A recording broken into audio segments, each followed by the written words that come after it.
Coming up next, believe it or not, our field host Gary Lumpkin is going to try water skiing on the Mississippi River today.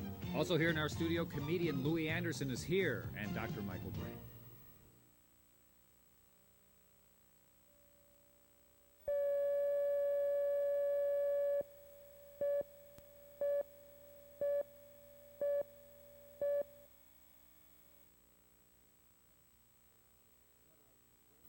You know, there are some great bloopers that have happened over the past year, 1984, on the Good Company show. So today, we thought it would be fun to show you some of those bloopers, like the time that we were at the State Fair this year. There we are, and, well, the goat kind of surprised us. Okay. Well, why don't you give me a couple of tips? Well, take us over to the goat. So are you going to show, or what's... Omni's good at something else. Yeah. We'll move over here all Oh, Prado Pups. See, you're repeating the thing, Prado Pups. That's the problem. And Twin Cities comedian who is making it big nationally, Louie Anderson, is with us today, straight from The Tonight Show. I can't stay long. I'm in between meals, so bear with me. And also on today's show, even though we have snow and cold, we have our field host, Gary Lumpkin, by the Mississippi River to, believe it or not, water ski. Gary, what's going on? Well, Steve, it hasn't started yet, but behind me is the Mississippi River, and we will be water skiing later in the show, here. Okay, Gary, that's great. There's a whole group of dressed for people. 25 people get together every year and water ski at this time. We're going to see what happens. That's right after this on Good Company. From the Twin Cities, it's Good Company. With your hosts, Steve Edelman and Sharon Anderson.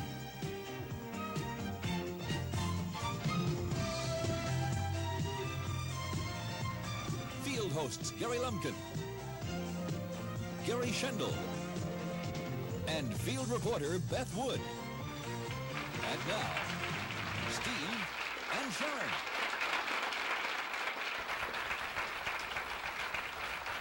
Thank you. Thank you. Welcome to Good Company, everybody. Welcome, everyone. Do you have your New Year's plan? Sharon and I were just kind of discussing it extemporaneously, what we were going to do. Yeah, we're still thinking about it. I don't know. I hope we can get reservations once we figure out what we want to do. There's a big pressure to make it special, you know? To Exactly. make a really special event and have memorable. Yeah, something out of the ordinary, kind of surprising. And speaking of surprises, today our field host Gary Lumpkin, believe it or not, is going to, I understand, try water skiing on the Mississippi in all this cold and snow. And Gary is right there now. Gary? Oh, hi there, Steve. Yes, a little bit later, as I said before, we're going to be water skiing. It's all a part of the Bald Eagle Water Ski Club that started 30 years ago at Bald Eagle Lake. Actually started, the New Year's Day skiing started with a bet 25 years ago, but we'll tell you about that now. Out here behind me right now, you can see, oops, I just slipped off into the water here. I've got a special suit on, but you can see that they have been breaking up the ice. These fellows are wearing wetsuits and dry suits, and they have literally, with jackhammers and chainsaws, broken off about 100 feet of ice so that they can get the boat in. The boat is in the water there behind me, and it's a New Year's Day tradition, and we're doing it a day early for the Good Company viewers, and I think I'm going to try it. These folks do this for fun, huh, Gary? Well, I'm standing. Can you see here I'm in the water? Yeah. Does it look like fun to you? How's it feel? Mostly cold, continued cold, and scattered cold, as put it in weather terms. Well, we'll be back to you in just a little while to see what's going on there and see if you actually do get up on those skis. Okay, it's a 50-50 deal right now. Okay. See you in a bit. I somehow think he'll do it. I think Knowing he'll Gary, try it too. I think he will try it. Is he a water skier? I don't know. He must be if he's going to try this one. I don't know. He's a daredevil anyway. Whether he's a water skier or not, we'll find out. Speaking of daredevils, our first guest today, comedian Louie Anderson, has just a fabulous story. A lot of you are familiar with it, and some may not be if you're not comedy fans. Louie Anderson is from St. Paul, Minnesota. Up until about 8 years ago, he was working here as a social worker, and then all of a sudden he decided, why not try his hand at comedy? Well, he did it here locally for years. 2 years ago, he went out to Los Angeles. He was on our show and said, well, this is it, I'm going out there to see what I can do. And he has become a sensation. Why? Because he's great, and because he had a chance to be on The Tonight Show with Johnny Carson. Now, in just a moment, we're going to meet Louie Anderson. But before we do that, let's take a brief look at how his life has been up until this moment. And we're starting out with little Louie. We're starting out back in the year 1965, and there he is with his younger brother Tommy when Louie was 10 years old. That was in St. Paul, the Roseville Housing Project, where he grew up. And there he is with his mom. This was just about 2 years ago. His mom's name is Ora, and she lives now in Nevada. And there he is with Mr. T from the A-Team at the Comedy Store in Los Angeles. That was just last year. And when Louie started out in Los Angeles, he was writing for some comedians, including Henny Youngman, and there he is with him. And Father Guido Sarducci at Catch a Rising Star in New York City. He's been there with the greats, and he was on the Carson Show. Let's watch. Sunday night. Would you welcome, please, Louie Anderson. Louie?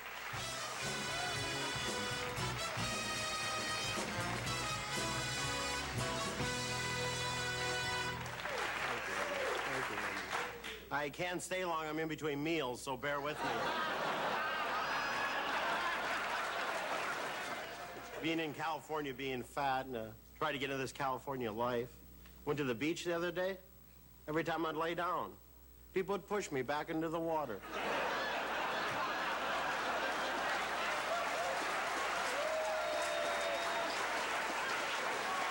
Hurry up, he's dying. Welcome, please, Louie Anderson.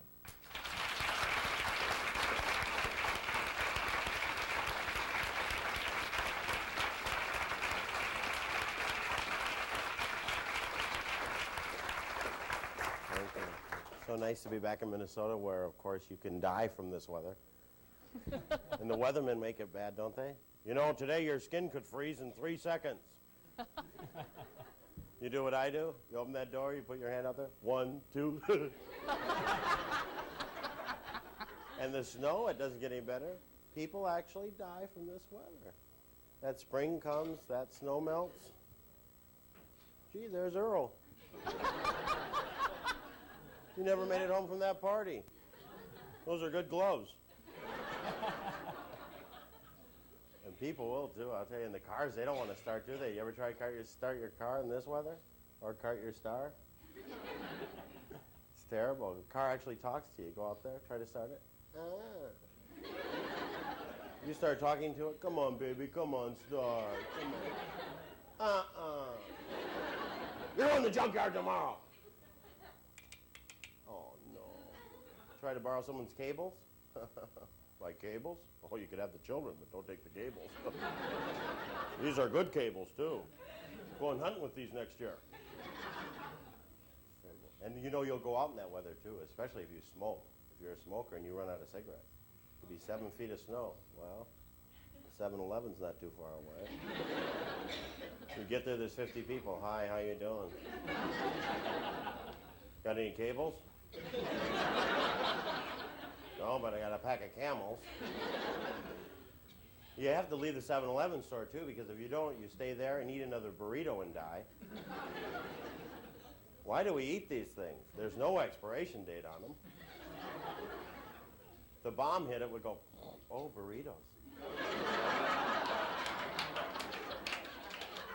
There's Earl. Is that a burrito there? That's still good. And the guys at 7-Eleven stores and those convenience stores, oh, now I don't go in there sounding like these guys, but you end up sounding like them. Well, what do you want? Well, what you got? Well, we got Slurpee. Well, what size you got? Well, we got this size, and then we got that 55-gallon drum. Well, what's the difference in price? A nickel. So there you are. Big soda, nowhere to set it. People looking at you in the car. Well, what would you do, lady? Nickel difference. And can you see them training these guys in from the 7-Eleven store? Big auditorium? All right, repeat after me. What do you want? Thank you very much.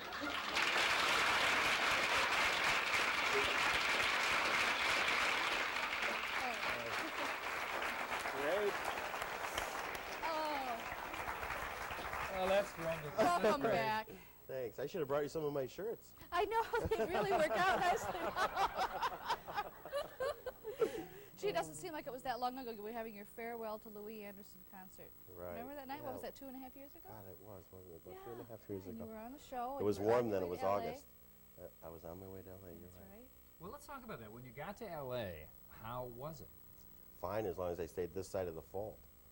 No, it was good. It was very hard, actually, at first. The first 6 months was difficult, but I have confidence, and I have that Minnesota determination, and you have to stick with things.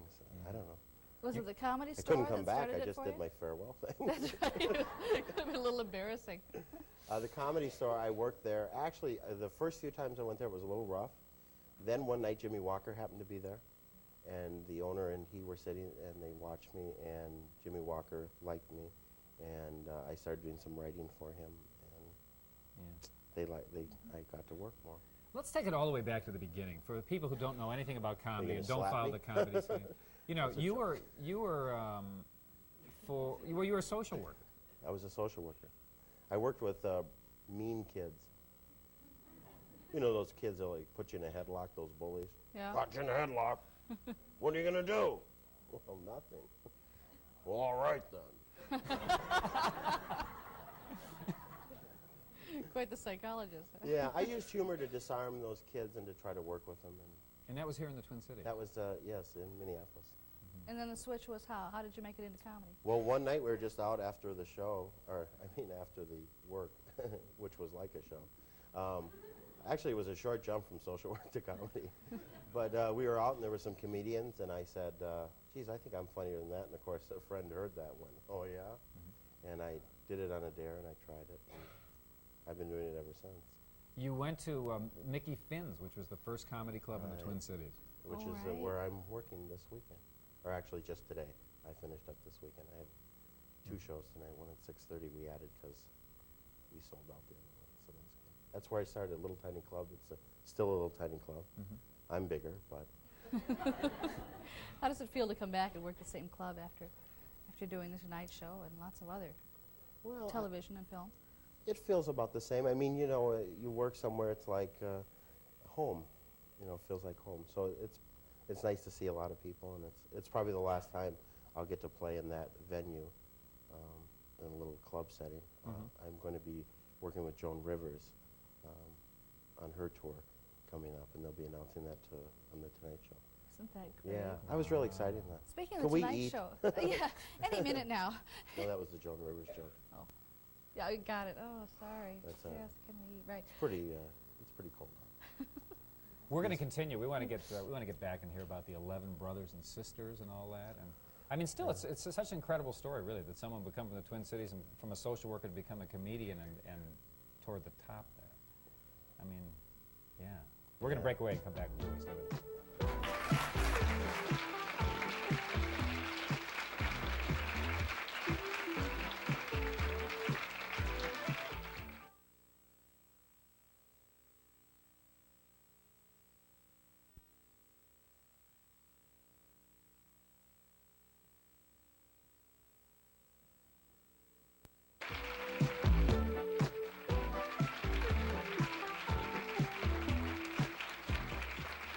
Comedian Louie Anderson, who started here from St. Paul. He's been on The Tonight Show, and he's going to be on The Tonight Show again on Wednesday night, this coming. We got the TV guide right Yes, there. I'm in the TV guide. That's right. I keep dropping it and going, yeah, I'm in there. Yes. I was wondering if he's married. Not right now. No? You intend to? Well, what do you Real think? soon? I think it's her husband there with the cables in his hand. Yes. Sharon? Hi, I just want to say I think you're doing great, and I was wondering what high school you went to. Johnson. Great. They used to roll the ice every day. Did you say you grew up in Roseville? I grew up actually in the east side. You know where the Roosevelt housing projects are? Oh, Roosevelt, okay. Yeah. Thank you. Yes.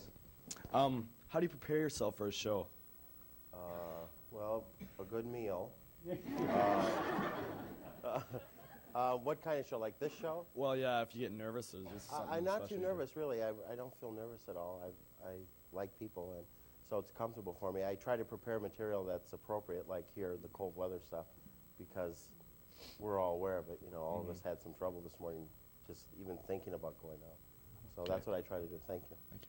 How about for the Wednesday Tonight Show appearance with Carson? I mean, boy, you must have been thinking about that one. Well, yeah, I'm gonna do 3 or 4 jokes about my weight, and then I'm gonna do that headlock joke. I'm gonna go into that, and then do some jokes about that, and some jokes about my mom this time. I did some jokes about my dad the last time, and I'm gonna do some jokes about my mom this time. So. Now, how about when you sit down on the couch with Johnny? Is that's definitely going to happen? You know? Well, you never.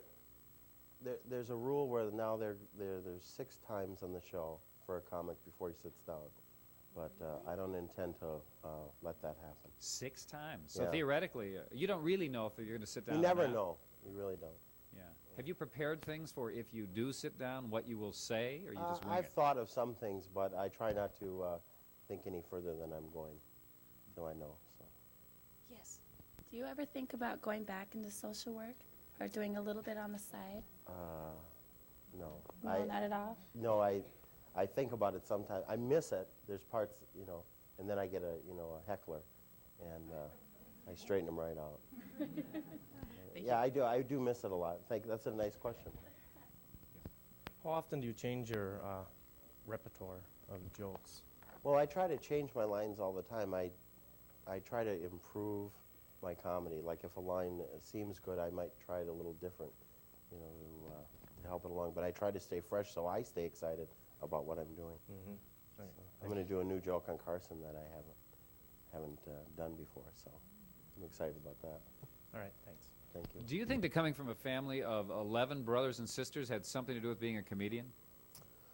Well, it has something to do with, some of that. My life was kind of different. I mean, my dad and my mom, and 11 kids is a lot of situations that are set up. So I use that in my act, of course, a lot. My dad, some of you know, is not the greatest guy in the world, but now I have more money than he does. So, no. Well, the typical story you hear about a comedian is that he was very unhappy as a child, and that's why he went to comedy. Is that your story? I'm kind of tired of that story. I mean, you hear that over and over. Yeah. I mean, I think that there were some times in my life that were unhappy, but I think there were times in everyone's life that were unhappy. I think that's partial, but I don't think that's just it. I always hate to be just put into one category. What's happened to you since The Tonight Show? How has that changed your career? That was, just 6 weeks ago? Yeah.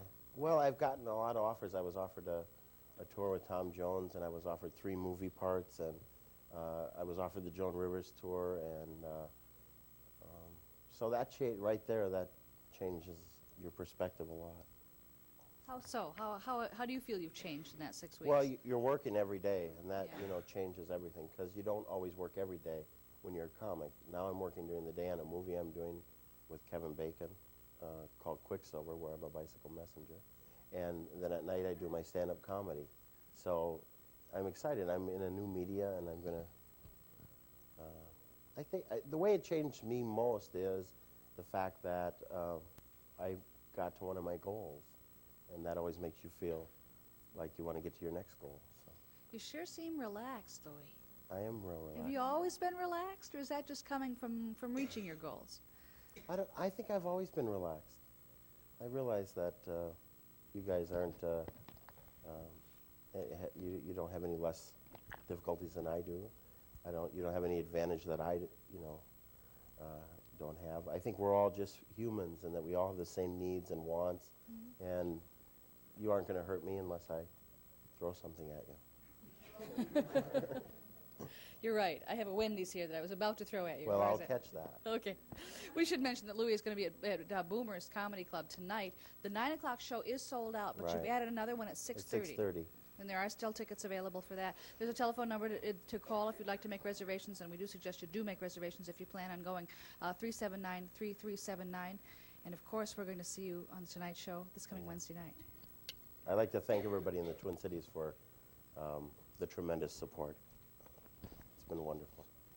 Good luck, Good Louie. luck. Thank you. Louie Anderson.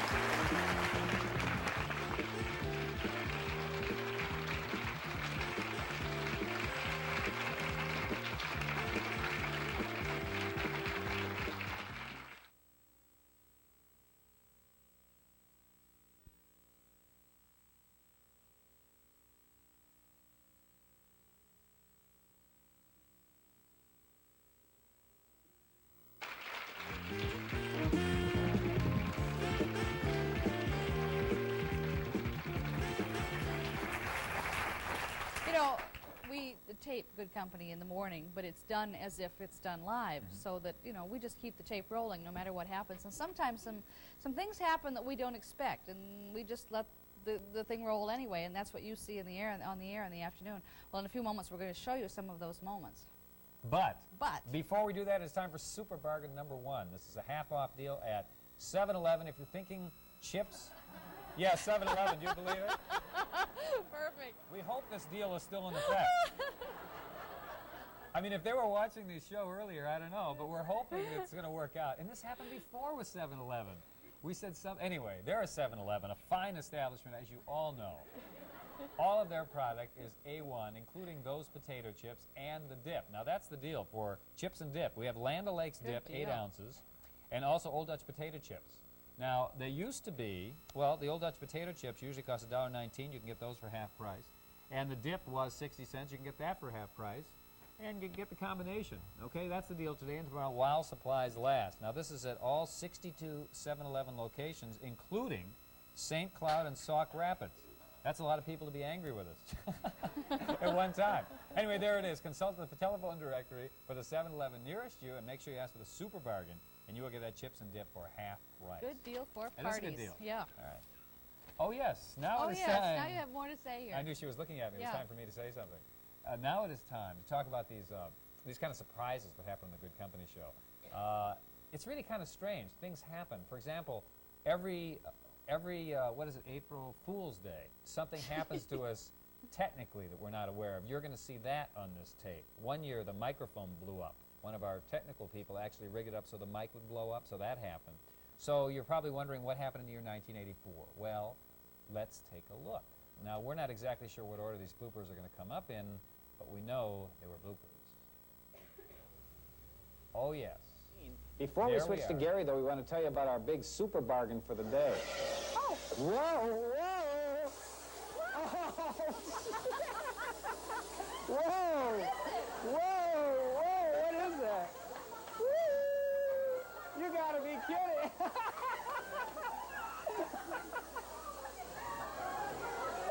Uh-oh, it's gonna go!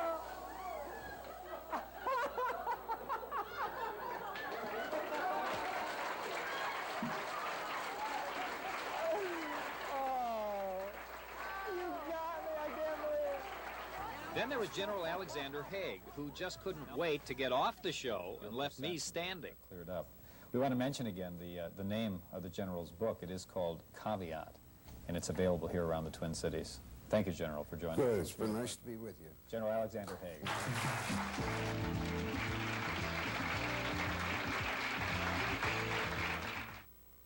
When Cabbage Patch doll expert William Hoffman judged our Cabbage Patch look-alike contest, we didn't expect him to describe the entries as ugly. William, I think you just made a faux pas. We're doing a Cabbage Patch look-alike contest. We have only 600 entries. You just said they're all ugly. Now, this could make you unpopular with some of the viewers who send in those look-alike kids there. Well, they're ugly, but they're lovable, too, and huggable. Stuck to your guns, William. I wouldn't have done that. Sometimes we set up surprises for our guests, like a phone call for Fran Tarkenton. I just defied those big Fran, you better get this. Let's try it again. Hello, Bud. This is me. No, I'm not coming back to play, Bud. If you'll come back to coach, I'll come back to play. Thank you. Oh, better hold on. Who is it? Hello? Hello. It is somebody. Who is it? Yes, it is. Guess what? Well, I know who this is. This is my mother. How about that? Well, how are you? And Dr. Michael Breen didn't know that we'd been talking to his wife, Patty, before he appeared on the show one day. One of Michael's favorite things that he's really well known for, even throughout the newsroom, is his ability to look at himself. He's known to not be able to get past a reflective surface without primping, and he'll deny that. But we have a room in our house that I call the Michael Breen Room of Reflection, purely because it's all mirrors. Any surprises for you in that? Well, I thought she was my fan. But I was coming on. I thought she would tell you how great I was. Maybe she knows all that stuff and she's still did. your fan. How about that? I thought she wanted to stay married. We got a kid on the way. She's saying all these People may be unpredictable, but when we had some four-legged guests on our state fair shows, we shouldn't have been surprised at the results. A beautiful creature here who is, to introduce us to our heifer here. This is Windwalker's Royal Magnet. And for short? Windwalker. Windwalker. Beautiful, beautiful animal. Now, she's a winner, I understand, huh? What did she win? She won Champion Angus last night in the FFA show. What happened, Steve? Well, I got a little problem here. See, these cows have been hanging around here since early this morning. And these cows are having problems. And my buddies here told me about it a little too late. They're just doing what cows do, Watch Steve. your step, Sharon. It's trouble. Now, I've never done any goat milking before. You're kind of an expert at it, aren't you? I'm pretty good at it. Okay. Well, why don't you give me a couple of tips? Well, take us over to the goats. Are you going to show, or what's? Omni's good at something else. Yeah. We'll move over here. Oh, Prado Pops. See, you're repeating the thing. Prado Pops. That's a problem. First, I'll show Steve how. It's inevitable. Every year at the fair, that happens. That's true. You know, talking about surprises, you saw Dr. Michael Breen there with his wife. Well, Dr. We'll run that one next year. Yes. Dr. Michael Breen is here now, and in just a few moments, he's going to give us a look at some of the medical breakthroughs for '84 and where they're going to go. The question of Baby Faye, what's going to happen with that? The question of William Schrader and his heart, what's going on with that situation? And also, there's something they've been talking about called folic acid, which has something to do with cancer and is absolutely sold out in the Twin Cities. What is folic acid and what's going on with it? All that's coming up right after this. Stay with us.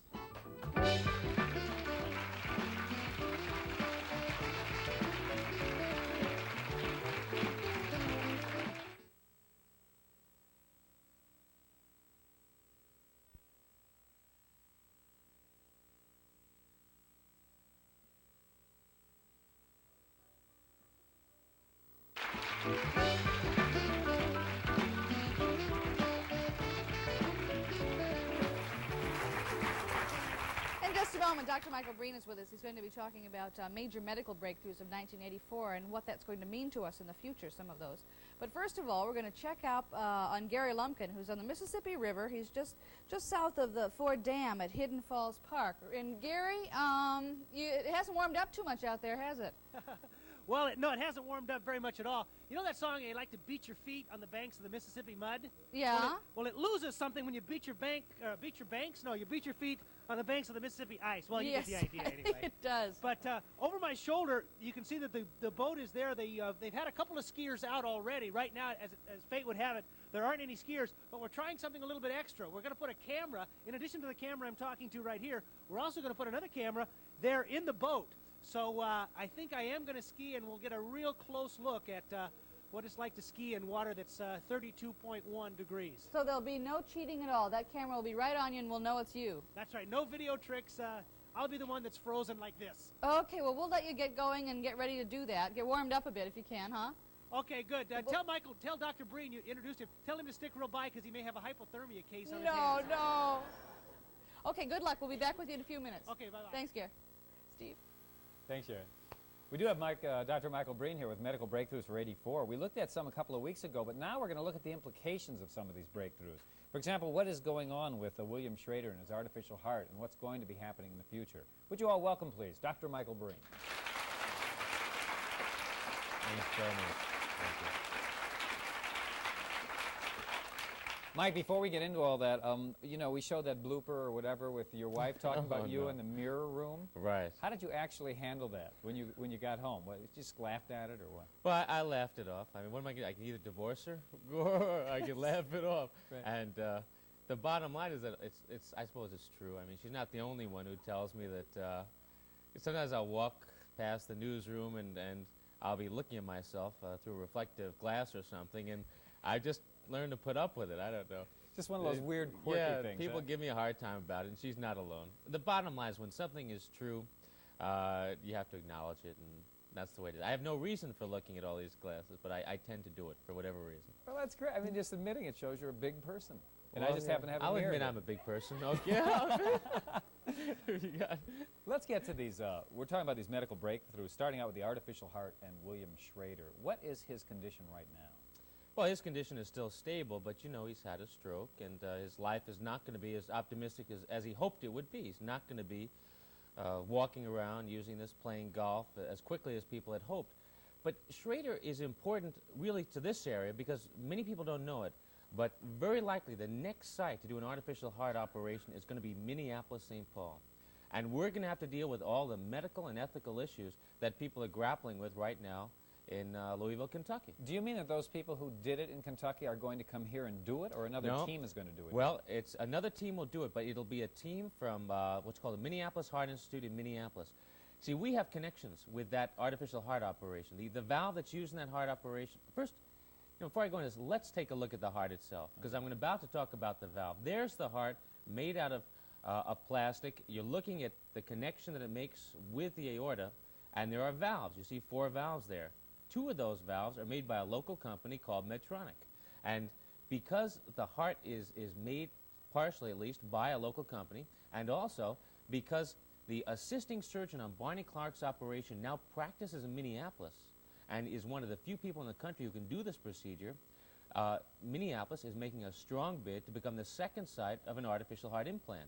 And that means you've got to deal with, first, probably the publicity, but more important, the ethical issues here. When has someone gotten the proper information that allows them to make an informed decision as to whether they should get the operation? You know, you could argue that William Schrader got a 17-page list of all the possible complications he got, and he was well informed. But it's very easy to argue that anybody who's at the brink of death, really there's no such thing as informed consent. And we'll have to deal with that. We'll also have to deal with the issue of the fact that there's only so much money to go around, there are only so many resources out there, yet we've created expectations in the public's mind that everybody, if they need it, can get an artificial heart like this. And how long was he supposed to, I hate to say this, but live with the artificial heart? I mean, even if it were totally successful, a year? Well, the RAND Corporation, a think tank, has said that even if the artificial heart's perfected, it'll extend the average life expectancy only 6 months of the average person who gets it. Now, that's disputed by people who do this operation. You know, there's a second source of hearts that I want to talk about that's just as controversial as the artificial heart, maybe more so, and that is a baboon heart. And boy, on many levels, that is getting people very, very excited. And a girl, Baby Faye, we have a picture of Baby Faye, and it shows you, kind of humanizes what is otherwise a very abstract discussion. But she was only a few days old when they saw that without this operation she would die, and she received a baboon heart. And you've got a lot of problems. You're seeing her here now, just a few days after the operation.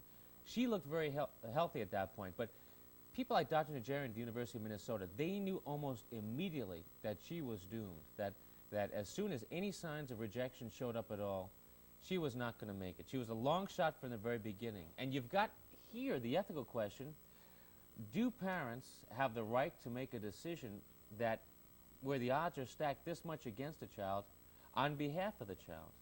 You know, you can argue that, that Baby Faye was at the edge of a cliff, and there was a lion on one side of the cliff, and there was a 200-foot fall on the other side. And her parents elected to take their chances with the fall, kind of like a modern Butch Cassidy and the Sundance Kid. But does anybody, any parent, have the right to make that decision on the basis of their child? Will there be baboon hearts implanted in humans in the next year? There's almost no question it'll occur. Now, Leonard Will Bailey, occur? it will occur. Now, it'll be a baby again. Leonard Bailey says, who is the surgeon who did this at Loma Linda, says he's prepared to do 5 baboon heart procedures before he makes any decision about whether it's effective or not. So, and you've got a condition, which in this case is called hypoplastic left ventricle, in which babies will die in the first few weeks of life unless something is done. So the need is going to be there, the opportunity is going to be there, and then well, we could go on and on, but what about the baboons? You know, the animal rights advocates say, should baboons be sacrificed for what is a really long-shot procedure? The last thing that we just have a moment to touch on is folic acid. You were on our program, you talked about it. You were on the news, you talked about it. We went out to try to get some today and couldn't find it anywhere in the Twin Cities. What's the story? Well, what is it, first of all? Nothing has changed. Folic acid is a very, very common vitamin that is found in most B-complex vitamins. But a world-renowned mainstream researcher at the University of Minnesota found that folic acid stops chromosomes from breaking. And the breaks in chromosomes appear to be related to cancer. Now, if this came out of some peripheral kind of research that was not mainstream, not well accepted, not published in medical journals, we would laugh it off. But this is, his name is Dr. George Eunice. He's perhaps the most well-known researcher on an international basis at the University of Minnesota. And his results, he felt in his own mind, were so important that he felt obliged to go to the public and give them. So what's the claim? That folic acid does what? The claim is that folic acid prevents the breaks that causes many, many cancers and therefore may prevent those cancers from occurring. Now, there are almost no side effects to this medication except for two that we're obligated to mention. One is older people who take folic acid. It may mask another condition called pernicious anemia, which can be very, very dangerous. And the second possible side effect, people with epilepsy who are taking anticonvulsants, anti-epilepsy pills, should watch out because folic acid can also have an effect on that. And we are going to hear more about this story when? When is something going to come out? I'd say in the next few months. We could talk forever about this, but let's end it here by saying that in the next few months you'll hear more about this blood test and you'll hear more about whether folic acid in humans doesn't just prevent the chromosome breaks, but prevents the cancers themselves. Right now the evidence is suggestive, but very, very strongly suggestive. Thank you, Doctor. Thank you, Steve. Dr. Michael Breen.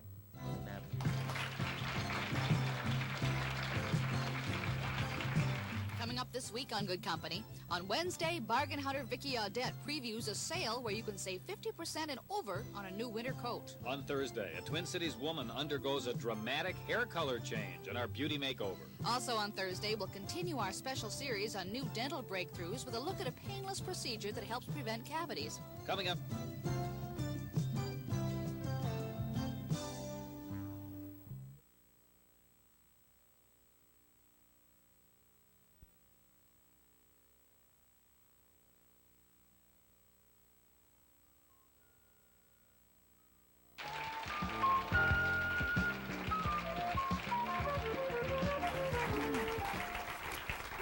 Another super bargain for you. If you're a little tired of cooking over the holidays, here's a chance to go out to eat for half price tonight or tomorrow. It's a super meal deal being offered to us by the Irish Elephant. Now, if you're not familiar with the Irish Elephant, it's located in downtown Minneapolis. It's a pleasant, modern restaurant. They have lots of brass on the inside and some booze, and it's a comfortable place to sit.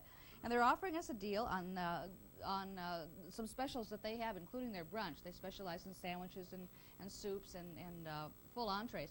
And there's what you get if you go tonight. You will get their filet mignon, I think. Yes, usually costs $14.95. You will get it for 50% off. And there is what you will get if you go tomorrow. It is their brunch, and that includes chicken, beef, bacon, salad bar, fresh fruit, muffins, juices, the works. And there's the deal. New Year's Eve dinner, their filet mignon, normally $14.95. You will get it for 50% off. Or if you go tomorrow, New Year's Day, for brunch, you will get that, which includes salad, fruit, meats, breads. Normally $10.95 per person. You will get that for half price as well.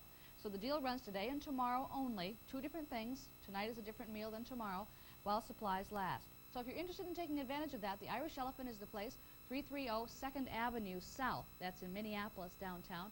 And be sure to call for a reservation because they'll probably fill up on this one. So call 338-2021 if you'd like to do that. And be sure to ask for the Good Company Super Bargain so you can get that for half price. Okay. That's a very pretty dress you have on there. Well, thank you. Kind of dressed up for New Year's Eve. Mm-hmm. Where'd you get that, by the way? This is from Maternal Instincts. They're supplying some clothes for me now for the show. That's very nice. Lake Street and Grand Avenue in St. Paul. Pretty. Thank you. Okay, it is time for a little look at what you can do with your holiday decorations after the holidays. You know, you can just toss them out, or you can do a few of these things. For example, number one, you can make a little piney sachet. A piney sachet, huh? Well put. But yes. first you take any kind of cloth, you know, that you have around the house that's colorful. Old piece of cotton. Mm-hmm. Yeah. And then, Sharon, take just the pine needles. These old pine needles that you've taken off your Christmas tree. And just dump them in. Strip them off your tree, huh? Okay. And they still smell good. All right. And then just, you know, kind of put it together and hold this for me, would you? Okay. And then tie it with some string. What would you do without me? Right. Wouldn't make too many I wouldn't piney make too many sachets. sachets, that's right. And there. See, and then you can make it as nice as you want. When you're all done, you have something that looks like that. Or you have, you know, here's another one. Mm-hmm. Or you can have one that looks like that. You just toss it in your underwear drawer, and then it smells real good. He said,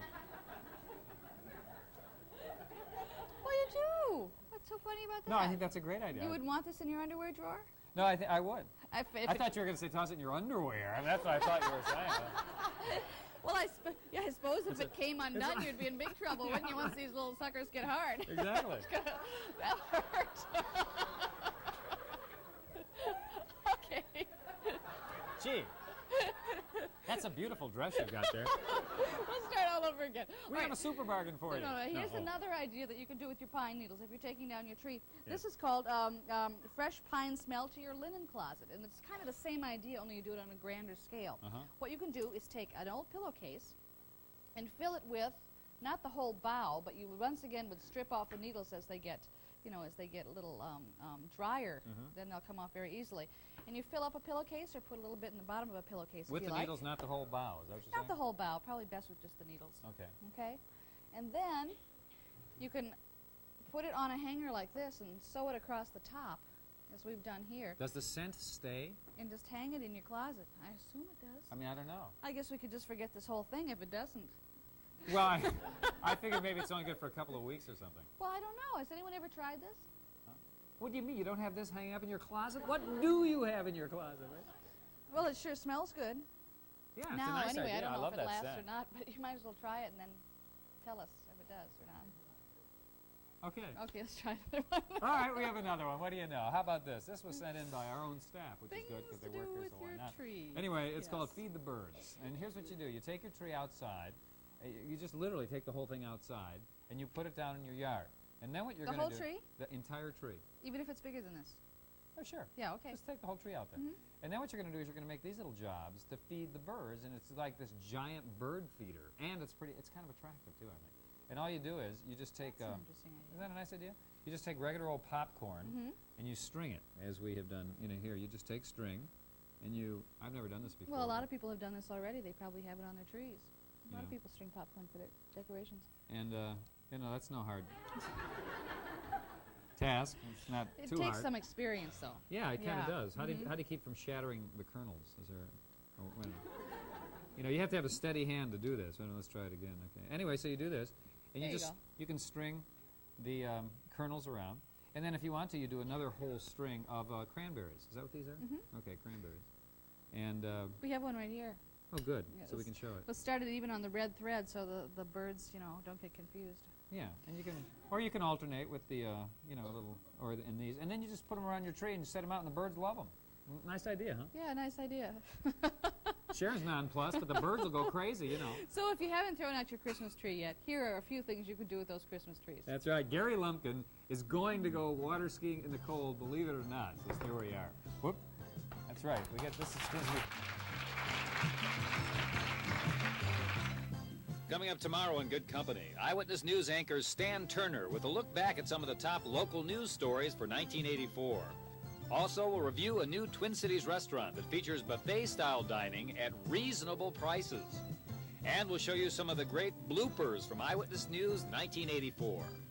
Coming up next, our field host, Gary Lumpkin, attempts to water ski in the cold on the Mississippi River. That's just ahead.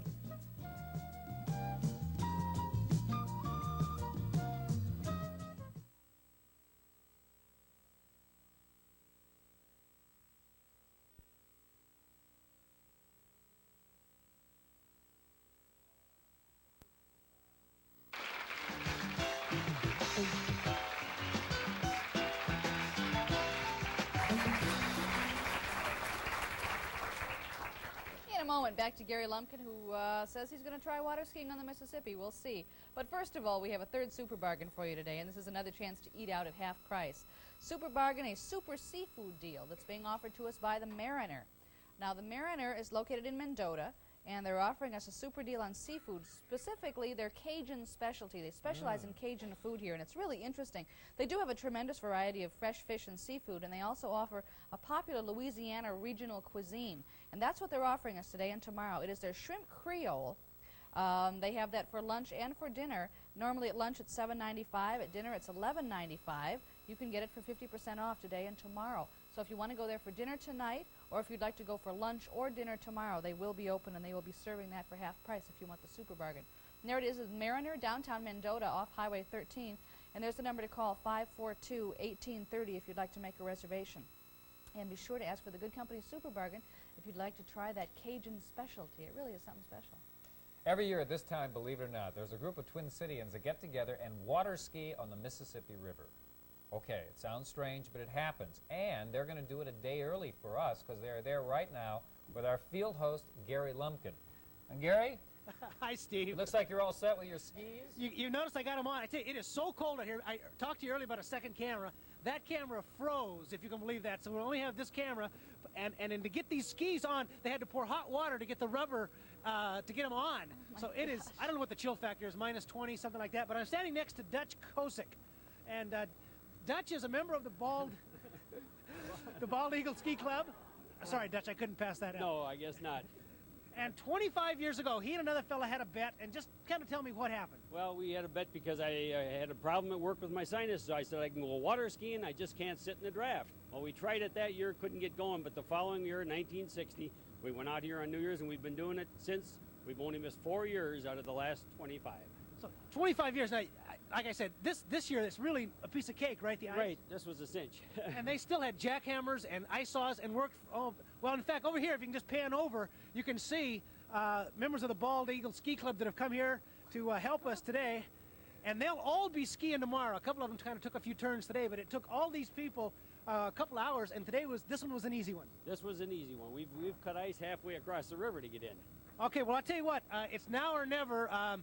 What's the trick? The trick is to keep your tips up and your fanny down. That's the trick.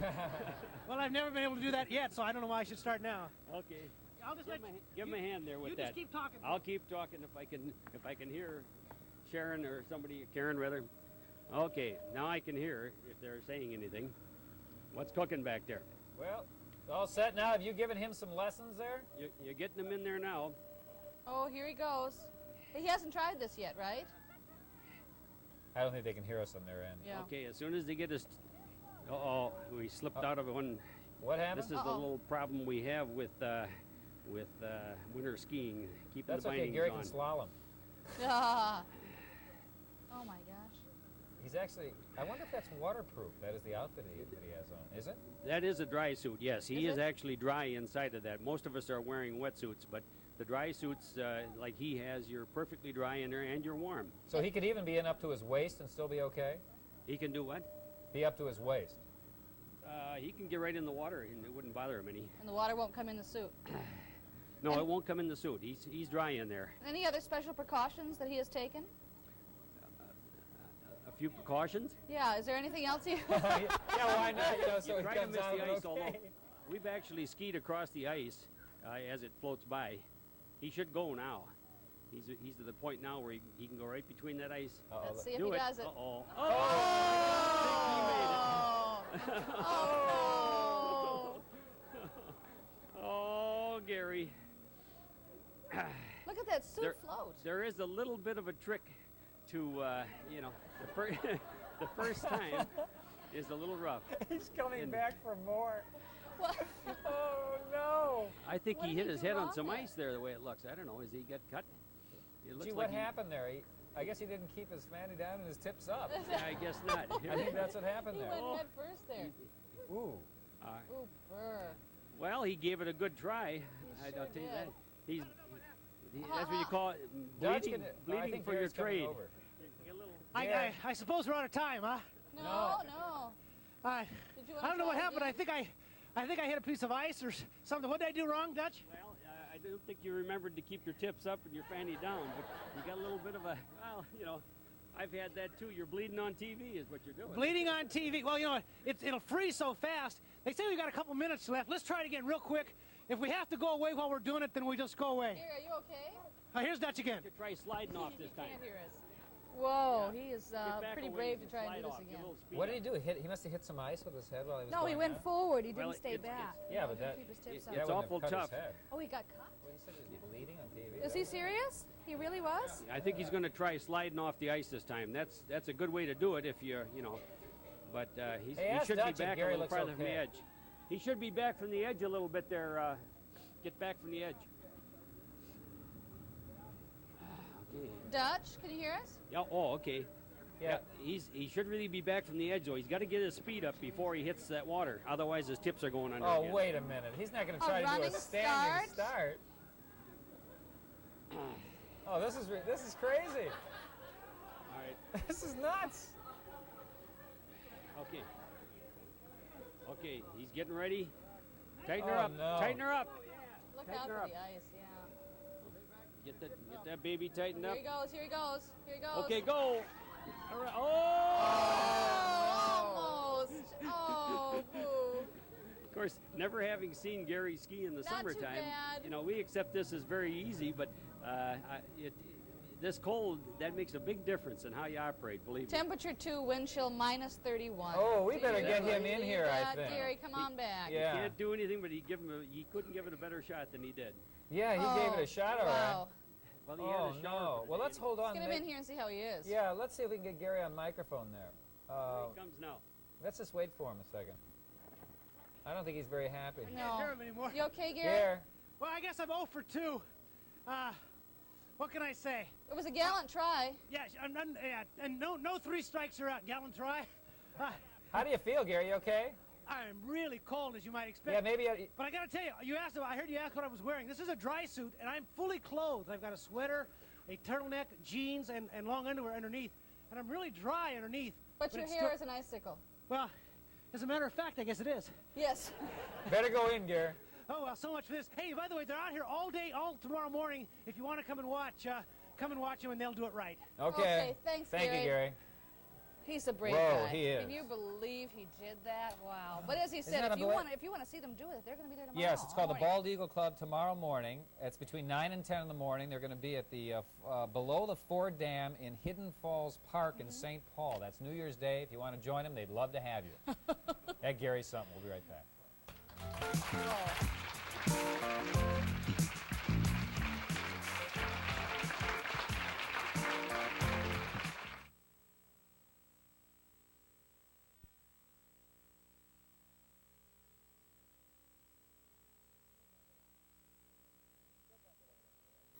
We still can't get over that Gary, but I guess Can't believe it. his clothes are dry underneath that, and he's fine. You have to chip away at his hair. Yeah, right. Oh, brother. Ooh. So listen, we wanted to mention that you have a chance to go to Switzerland by being in our audience. Everybody here today and in the next upcoming weeks qualifies. What you will get is a week in Switzerland for 2.